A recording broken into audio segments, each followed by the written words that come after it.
안녕하세요. 히브리 관점으로 구속사를 읽는 토라 포션 세계에 오신 분들을 축복합니다. 이번 주 토라 포션은 바이가시입니다. 이번 주 설교는요, 한 사람의 용기 있는 나아감이 어떻게 굳게 닫혔던 문을 열고 모두를 위한 구원의 길을 만들어냈는지, 바로 그 결정적인 순간을 깊이 들여다봅니다. 네, 맞습니다. 김수근 목사님 설교의 핵심은 마지막 때를 예표하는 극심한 기근 속에서 요셉과 또 한 명의 준비된 인물, 바로 유다에게 초점을 맞추더라고요. 네, 특히 히브리어 동사 바이가시, 즉 가까이 나아가다 라는 이 행위가요, 단순한 접근이 아니에요. 이건 위험을 무릅쓰고 권위 앞에서는 일종의 중보 행동이라는 점을 강조합니다. 이 하나의 행동이 어떻게 요셉의 마음을 움직여서 자신을 드러내게 했는지 그 구속사적인 의미를 한번 따라가 보겠습니다. 좋습니다. 그럼 먼저 설교가 그리고 있는 그 시대적 배경부터 짚어봐야겠네요. 요셉 시대의 7년 대기근, 이게 그냥 자연재해가 아니라고 하셨죠? 그렇습니다. 설교는 이 기근을 마지막 때에 대한 아주 중요한 예언적 모형으로 제시해요. 아모스서 8장 11절을 인용하는데 사람이 여호와의 말씀을 듣지 못한 기근이 임할 것이라는 구절이거든요. 그러니까 빵이 없는 기근보다 더 무서운 게 말씀이 들리지 않는 영적 기근이라는 거군요. 바로 그거죠. 이런 위기의 시대가 오히려 누가 진짜 준비된 사람인지를 드러내는 하나님의 시험대 역할을 했다는 겁니다. 요셉처럼 미리 영적인 양식을 창고에 가득 쌓아둔 사람은 살아남고 또 다른 사람까지 살리게 되는 거고요. 맞아요. 그런데 설교의 초점은 여기서 한 걸음 더 나아가요.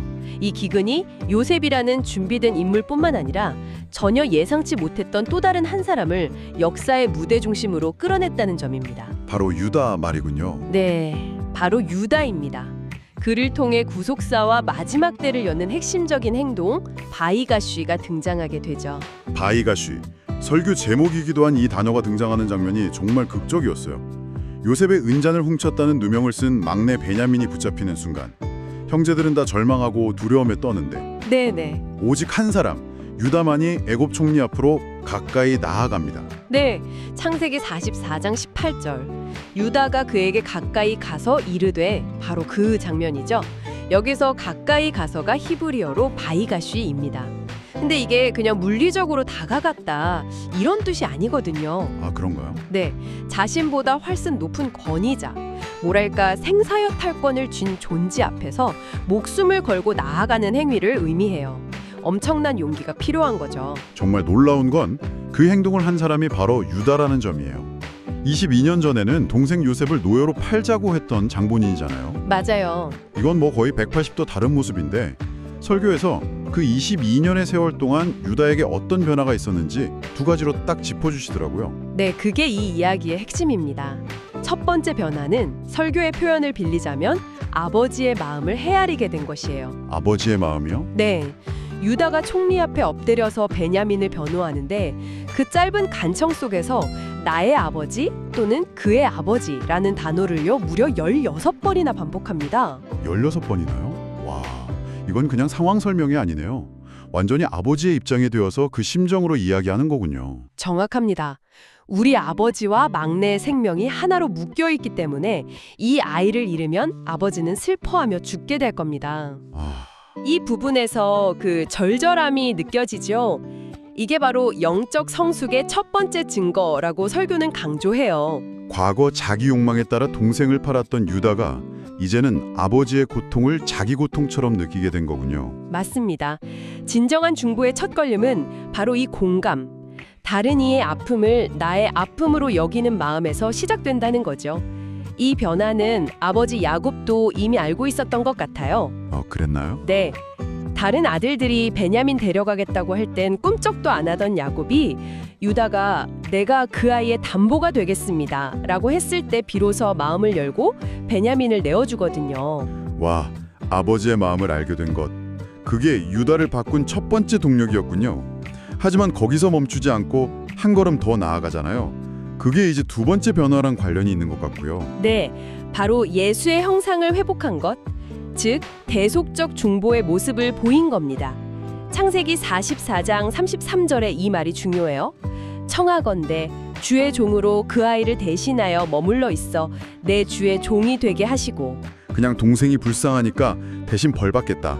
이런 동정심과는 차원이 다른 이야기라는 말씀이시죠. 훨씬 깊은 의미가 담겨 있죠. 대신하여라는 말의 의미를 설교에서 깊이 다루더라고요. 네, 여기서 대신하여라는 히브리어 단어가 타하트인데요. 이건 단순히 for의 의미가 아니라 in place of, 즉 그 자리를 바꿔서라는 뜻입니다. 아, 자리를 바꾼다. 네, 동일한 자리에서 동일한 형벌을 내가 자발적으로 받겠다. 이런 의식적인 대속 선언인 거죠. 설교는 이것을 메시아성이라고 표현합니다. 자신의 생명을 담보로 다른 생명을 살리려는 이 모습에서 우리 죄를 대신해 스스로 담보물이 되신 예수 그리스도의 그림자를 발견하게 되는 겁니다. 아버지의 마음을 품고 스스로를 희생 제물로 내어놓은 유다. 이 두 가지 모습을 본 요셉의 반응이 바로 이야기의 절정인 것 같습니다. 22년간 억눌러왔던 감정이 그냥 폭발하죠. 그렇습니다. 유다의 그 모습을 본 요셉은 더 이상 그 정을 억제하지 못하고 큰 소리로 울면서 자신을 드러내요. 여기서 설교는 자기를 알리니라는 표현에 주목하는데요. 이 단어가 히브리어로 나가드인데 이게 신약의 헬라어로는 아포칼립토와 같은 의미를 갖습니다. 아포칼립토요?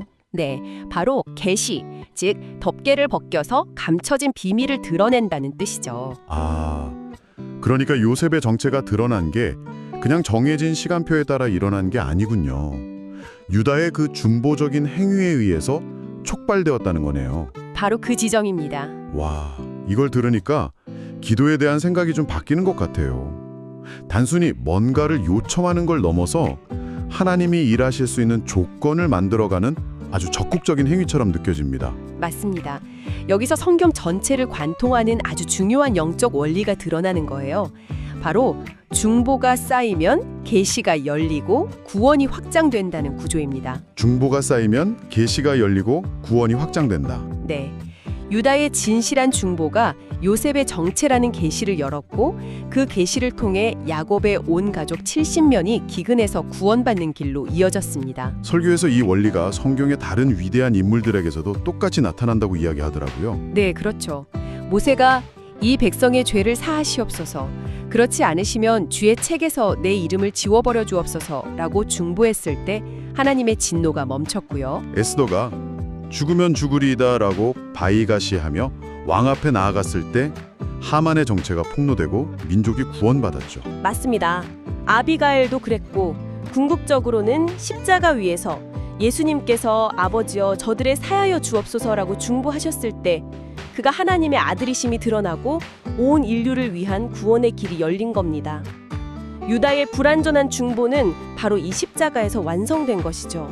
설교는 마지막 때의 특징이 자기를 사랑하는 것이지만 주님은 바로 이렇게 자기를 부인하고 형제를 위해 대신 서주는 한 사람을 통해 일하신다고 방조합니다. 아, 수많은 비평가보다 대신 울어주는 한 사람의 중보를 찾고 계신다는 그 메시지가 참 와닿았습니다. 네. 그렇다면 이 강력한 중보의 원리를 오늘 우리는 어떻게 삶에 적용할 수 있을까요? 매일 유다처럼 목숨을 걸어야 하는 상황에 처하는 건 아니잖아요. 설교는 사무엘의 고별사를 통해 그 답을 제시합니다. 사무엘은 모든 공직에서 은퇴한 후에도 이렇게 선언하죠. 나는 너희를 위하여 기도하기를 쉬는 죄를 여호와 앞에 결단코 범하지 아니하겠다. 아, 기도를 쉬는 게 죄다. 네. 이건 단순히 개인의 경건 생활을 이어가겠다는 다짐이 아니었어요. 다음 세대를 향한 중보의 약속이었군요. 맞습니다. 사무엘은 사사시대를 겪으면서 한 세대가 하나님을 뜨겁게 경험해도 그 부모 세대가 사라지면 다음 세대는 너무나 쉽게 하나님을 잊어버리는 걸 뼈저리게 목격했거든요. 맞아요. 부모 세대가 피땀 흘려 배운 교훈을 자녀 세대는 너무 쉽게 잊어버리죠. 그렇게 하나님을 모르는 다른 세대가 되어버리는 그 비극을 막기 위해서 기도를 멈추는 것이 곧 죄라고 고백한 겁니다. 중보가 설 때 다음 세대의 구원을 낳는다는 걸 알았기 때문이군요. 바로 그거죠. 사실 우리 믿음이 끝까지 꺾이지 않는 근본적인 이유도 바로 이 중보에 있다는 말씀이 저한테는 큰 위로가 됐어요. 제 의지가 약해서 자주 넘어지는데도 다시 일어설 수 있는 이유가 따로 있었다는 거잖아요. 그렇습니다. 우리 믿음은 우리 자신의 의지력으로 유지되는 게 아니에요. 누가복음에서 주님은 베드로가 자신을 3번이나 부인할 걸 아셨지만 그를 책망하지 않으셨어요. 오히려 이렇게 말씀하셨죠. 시몬아, 내가 너를 위하여 네 믿음이 떨어지지 않기를 기도하였노니? 꺾이지 않는 믿음은 꺾이지 않는 중보 기도가 있기 때문에 가능하다는 말씀이군요. 베드로가 다시 일어설 수 있었던 건 그의 회개 이전에 그를 위한 주님의 기도가 먼저 있었기 때문에요. 바로 그것입니다. 히브리서 7장 25절은 예수님께서 항상 살아계셔서 그들을 위하여 간구하심이라고 증언합니다. 우리가 넘어지고 실패하는 그 순간에도 우리를 향한 주님의 중보는 단 한순간도 멈추거나 꺾이지 않아요. 그렇기에 우리가 다시 일어설 수 있는 겁니다. 우리는 모두 예수님의 끊임없는 중보기도 덕분에 살아가고 있는 사람들이에요. 오늘 우리는 유다의 바이가시라는 한 단어를 통해 한 사람의 진실한 중보가 어떻게 역사를 바꾸고 구원을 이끌어내는지 깊이 들여다봤습니다. 중보는 단순히 뭔가를 구하는 행위를 넘어서 아버지의 마음으로 다른 이의 짐을 대신 지고 그의 자리에 대신 서주는 것이라는 걸 배웠네요. 네, 설교는 기도의 집의 정체성을 이렇게 정의합니다. 설명하지 않고 대신 서는 곳, 판단하지 않고 짐을 지는 곳, 그리고 말이 많은 곳이 아니라 대신 울어지는 곳. 요셉은 유다의 중보가 충분히 쌓이기 전까지 자신을 드러내지 않았습니다. 이게 하나님의 원리예요. 중보가 충분히 쌓일 때 하나님께서 당신의 때에 감춰두었던 비밀을 드러내시고 구원의 문을 여십니다. 설교 마지막에 따라하기를 요청했던 두 문장이 마음에 깊이 남아요. 중보가 쌓이면 계시가 풀어지고 구원이 열린다. 그리고 중보가 설 때 다음 세대의 구원을 낳는다. 네, 이 원리가 우리의 삶과 기도에 깊이 새겨지면 좋겠습니다. 주님은 베드로의 믿음이 꺾이지 않도록 기도하셨습니다. 그렇다면 지금 당신의 삶에서 당신의 꺾이지 않는 중보 기도가 절실히 필요한 베드로는 누구입니까? 당신의 기도가 한 영혼을 그리고 다음 세대를 살리는 씨앗이 될 수 있음을 기억하며 유다처럼 용기 내어 주님 앞으로 나아가는 한 주가 되기를 바랍니다.